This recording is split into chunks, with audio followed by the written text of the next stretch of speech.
Marco എന്ന ചിത്രത്തിൻ്റെ 18-ാം ദിവസത്തെ കേരള ബോക്സ് ഓഫീസ് കളക്ഷൻ റിപ്പോർട്ടാണ് ഇന്നൊരു വീഡിയോ ഭാഗത്ത്. വീഡിയോയിൽ മുൻപ് വീഡിയോ ലൈക്ക് ചെയ്യുക, ചാനൽ സബ്സ്ക്രൈബ് ചെയ്യുക. ഡിസംബർ മാസം OTT റിലീസ് ചെയ്ത ചിത്രങ്ങളും ഇനി അങ്ങോട്ട് ജനുവരി മാസം OTT റിലീസ് ചെയ്യാൻ പോകുന്ന ചിത്രങ്ങളുടെ വീഡിയോ നമ്മുടെ ചാനൽ ഭാഗം പരിശോധിച്ചാൽ നിങ്ങൾക്ക് കാണാൻ വേണ്ടി സാധിക്കുന്നതായിരിക്കും. ഉണ്ണി മുകുന്ദൻ, ജഗദീഷ്, കബീർ സിംഗ് എന്നൊക്കെ പ്രധാന കഥാപാത്രങ്ങളായ ചിത്രമായിരുന്നു മാർക്കോ. എല്ലാ സിനിമാ പ്രേമികളും ഒരേപോലെയാണ് ചിത്രത്തിൻ്റെ ഓരോ ദിവസത്തെയും ഓരോ കളക്ഷൻ റിപ്പോർട്ടും അറിയാൻ വേണ്ടി കാത്തിരിക്കുന്നത്.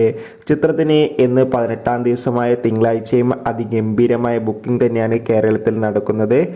അതുകൊണ്ട് തന്നെ ഏവരുമേറെ ആകാംക്ഷയോടെ കളക്ഷൻ റിപ്പോർട്ട് അറിയാൻ വേണ്ടി കാത്തിരിക്കുകയാണ്. ഇന്നും കേരളത്തിൽ അത്യാവശ്യം മികച്ചൊരു ബുക്കിംഗ് തന്നെയാണ് ചിത്രത്തിന് നടക്കുന്നത്. അതുകൊണ്ട് തന്നെ 60 ലക്ഷത്തിൻ്റെ മുകളിൽ വരെ ഇന്നും കളക്ഷൻ നേടിയെടുക്കാൻ വേണ്ടി സാധിക്കുമെന്നാണ് ട്രാക്കിംഗ് റിപ്പോർട്ടുകൾ സൂചിപ്പിക്കുന്നത്. എന്തായാലും ചിത്രത്തിൻ്റെ കൂടുതൽ ബോക്സ് ഓഫീസ് കളക്ഷൻ റിപ്പോർട്ടിനായി നമുക്ക് കാത്തിരിക്കാം. മാർക്കോ എന്ന ചിത്രം കണ്ടവരുടെ അഭിപ്രായം തീർച്ചയായും കമൻറ്റ് ബോക്സിൽ രേഖപ്പെടുത്തുക. കൂടുതൽ സിനിമാ വാർത്തകൾക്കായി ചാനൽ ഇപ്പോൾ തന്നെ സബ്സ്ക്രൈബ് ചെയ്യാൻ വേണ്ടി ശ്രമിക്കുക.